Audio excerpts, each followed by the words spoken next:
नमस्कार दोस्तों, पिछले वीडियो में हमने सिंधु घाटी सभ्यता के कुछ पहलुओं पर बात की थी, जैसे इस सभ्यता का विकास कैसे हुआ और इसका जीवन कैसा था, जिसमें हमने देखा था कि इनकी स्वच्छता, पानी की व्यवस्था और शहरों की बनावट के मानक क्या थे। तो आज हम बात करेंगे इनके शहरों की योजना के बारे में।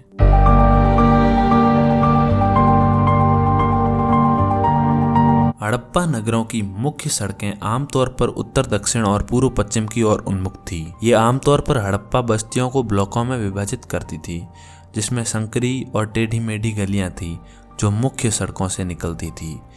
इनके शहर एक सटीक ग्रिड पैटर्न में नहीं बने थे। मुख्य सड़कों की धूल और शोर से बचने के लिए इन गलियों से घरों तक पहुंचा जाता था। बाहरी मोटी दीवार ने आमतौर पर हड़प्पा बस्तियों को घेर रखा था और इसके अलावा एक अलग दीवार वाला क्षेत्र होता था जो एक मानव निर्मित टीले पर बना होता था, जिसे गढ़ के रूप में जाना जाता था। यहाँ आपको अधिकांश महत्वपूर्ण इमारतें जैसे गोदाम, अन्न भंडार और मोहनजोदड़ो में द ग्रेट बाथ मिलेगा। ऐसा लगता है कि इन गढ़ों का निर्माण सेनाओं के बजाय बाढ़ से बचाव के लिए किया गया था। उदाहरण के लिए मोहनजोदड़ो दो विशाल टीलों पर बनाया गया था, जिसने शहर को सिंधु नदी के बाढ़ के मैदान से ऊपर उठाया था। टीले शहरों को बाढ़ से बचाते थे और टीलों के सपोर्ट के लिए अलग से दीवारें बनाई गई थी। मोहनजोदड़ो का ऊंचा पश्चिमी टीला गढ़ था।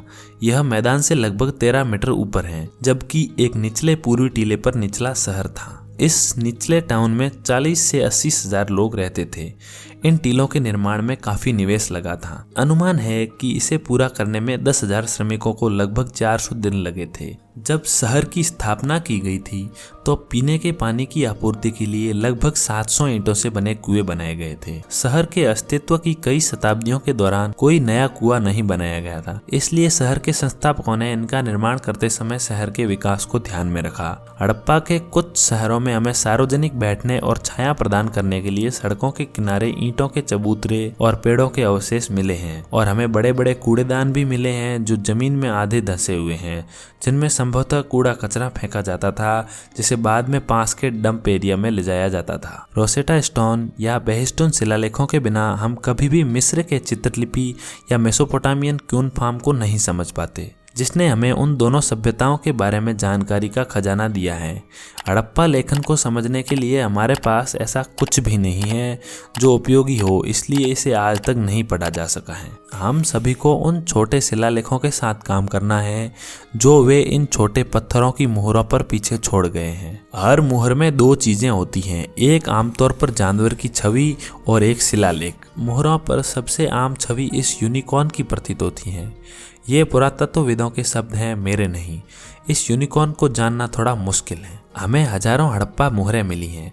ऐसा लगता है कि उनके पास लगभग 450 से अधिक संकेत थे और लिपि लोगोसिलेबिक हैं, जैसे चीन या प्राचीन माया की है, जिसका अर्थ है कि प्रत्येक चिन्ह एक शब्द या शब्दांश के लिए बनाया गया था। ऐसा लगता है कि इसे दाएं से बाएं की ओर लिखा गया है, जैसा कि हम देख सकते हैं, क्योंकि दाएं तरफ अक्षर खुले खुले लिखे हुए हैं और बाएं तरफ अक्षरों को सिकुड़ कर लिखा गया है। जैसे कि हम आमतौर पर शब्दों को खुला खुला लिखते हैं और जब अंत में जगह कम रहती है तब हम अक्षरों को सिकुड़ा कर लिखते हैं। इन मुहरों को डाक टिकट के रूप में इस्तेमाल किया जा सकता था। कागज पर लिखा हुआ कोई भी हड़प्पा लेखन समय बीतने के साथ नष्ट हो गया होगा। शायद यही कारण है कि हमें केवल 450 अधिकतर दोहराए जाने वाले संकेत मिले हैं, और अगर हमें कागज पर एक लिखित दस्तावेज मिलता है तो बहुत अधिक सामान्य शब्द और संकेत देखने को मिल सकते हैं।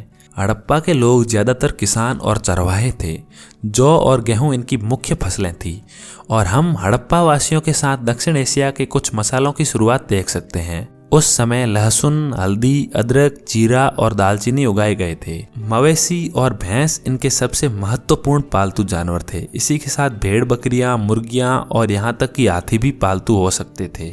हमें हड़प्पा में कुत्तों की ढेरों मूर्तियां मिली हैं। कुछ में कॉलर लगे हुए हैं, जिससे पता चलता है कि उनके पास कुत्ते थे और संभवतः घरेलू बिल्लियां भी थी। दुनिया के अधिकांश हिस्सों में जब लोग खेती शुरू करने के लिए बस गए तो उन्होंने अपने आसपास के शिकारी समाजों के साथ व्यापार करना शुरू कर दिया। शिकारी शहद, मोम, हाथी दांत, रेशम और जंगली पौधों जैसे विदेशी उत्पाद एकत्र करते थे, और बदले में उन्हें हड़प्पा की फसलें और कांसे के औजार जैसी निर्मित वस्तुएं प्राप्त होती थी। हड़प्पावासी अपने शहरों के बीच सामान ले जाने के लिए लगातार घूमते शिकारी संग्राहकों और चरवाहों का इस्तेमाल करते थे, लेकिन अधिकांश हड़प्पा में आंतरिक व्यापार विशाल नदियों के किनारे किया जाता था जिन्हें वे नियंत्रित करते थे, और विदेशी व्यापार ज्यादातर समुद्र के द्वारा किया जाता था। 2600 से 1900 ईसा पूर्व के बीच हड़प्पावासी अरब की खाड़ी, मेसोपोटामिया, मध्य एशिया और ईरान के साथ व्यापार करते थे। इससे पहले कि हम रेडियो कार्बन डेटिंग का आविष्कार करते, हड़प्पा सभ्यता की तारीख का पता लगाने का एकमात्र तरीका यह था कि हमें उनकी मोहरें मेसोपोटामिया में मिली। मेसोपोटामिया के अभिलेखों को पढ़ने में सक्षम होने के कारण हड़प्पा वासियों के समय का पता लगाना संभव हो गया। लगभग 2600 से 2300 ईसा पूर्व मेसोपोटामिया के अभिलेखों में मेलुहा नामक दूर की भूमि के साथ किए गए व्यापार का उल्लेख था। वे हड़प्पा वासियों को इस नाम से जानते थे। मेसोपोटामिया के ग्रंथों में मेलुहा से लापिस लजुली,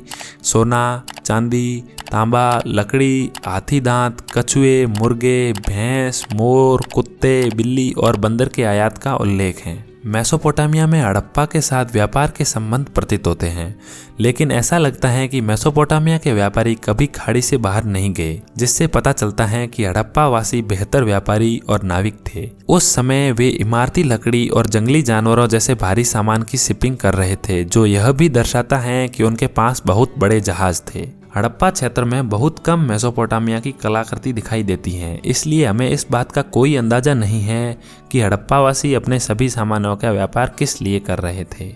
हमने हड़प्पा में तांबे के ईयरस्कोप और चिमटी के साथ शौचालय सेट की खोज की है। हड़प्पा के नाविकों ने बाद के समय के नाविकों की तरह व्यवहार किया, क्योंकि हमने उनके द्वारा देखे गए स्थलों पर खेल के लिए हाथी दांत के पासे की खोज की है। हड़प्पा से 1000 किलोमीटर से अधिक की दूरी पर आज के अफगानिस्तान में स्थित एक अलग हड़प्पा शहर सोर्टुगई था।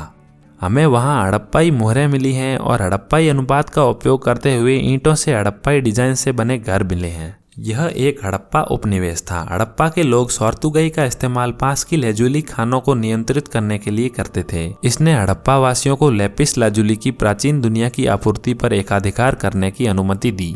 दिलचस्प बात यह है कि हड़प्पा वासी लापिस की ज्यादा परवाह नहीं करते थे और इसका उपयोग पूरी तरह से निर्यात के लिए करते थे। इस व्यापार ने हड़प्पा वासियों को अविश्वसनीय रूप से समृद्ध बना दिया था, लेकिन 700 वर्षों की समृद्धि के बाद हड़प्पा सभ्यता का लगभग 1900 ईसा पूर्व अचानक पतन हो गया। शहरों ने सख्त योजनाओं का पालन करना बंद कर दिया, नालियों का अब रखरखाव नहीं किया गया, महान स्नानागार कचरे से भर गए और लिखने की कला को भुला दिया गया। हड़प्पा के किसी भी स्थल पर नरसंहार, लड़ाई या घेराबंदी का कोई सबूत नहीं है, इसलिए हड़प्पा वासियों का हिंसक अंत नहीं हुआ है। व्यापार में कमी, जलवायु परिवर्तन, बीमारी और नागरिक संघर्ष जैसे कारकों ने संभवतः उनके पतन में भूमिका निभाई होगी, लेकिन ऐसा लगता है कि सरस्वती नदी ने सबसे बड़ी अहम भूमिका निभाई होगी। जैसा कि हमने पहले देखा, सरस्वती नदी के किनारे हड़प्पा नगरों का घना समूह था, लेकिन 1900 ईसा पूर्व के आसपास नदी सूखने लगी, जिसके कारणों का अभी भी अध्ययन किया जा रहा है। जैसे जैसे फसलें खत्म होती गई और शहरों में पानी की कमी होने लगी, सरस्वती के किनारे के हड़प्पावासी अपने घरों को छोड़कर हरियाली की तलाश में चले गए। ऐसा लगता है कि कुछ गंगा की ओर बढ़ गए, जो उत्तर भारतीय सभ्यता का नया केंद्र बन गया। अन्य लोग गांवों में बस गए और एक सरल जीवन शैली जीने लगे। 1300 ईसा पूर्व तक पूरी हड़प्पा सभ्यता समाप्त हो गई थी। हड़प्पा सभ्यता की स्मृति, उनके बड़े शहर, उनकी मान्यताएं, उनकी भाषा और उनकी लेखन प्रणाली उस धरती के नीचे गायब हो गई, जिसने तब तक उन्हें बनाए रखा जब तक कि उन्हें 4000 साल बाद फिर से खोजा नहीं गया। यदि आपको यह वीडियो अच्छा लगा और आपको इतिहास के तथ्यों, माइंड थॉट्स, इंटरेस्टिंग इंडिविजुअल्स और कंस्ट्रक्शन पर इसी तरह पूरी व्याख्या के साथ वीडियो देखने पसंद है, तो थॉटी माइंड को सब्सक्राइब करें।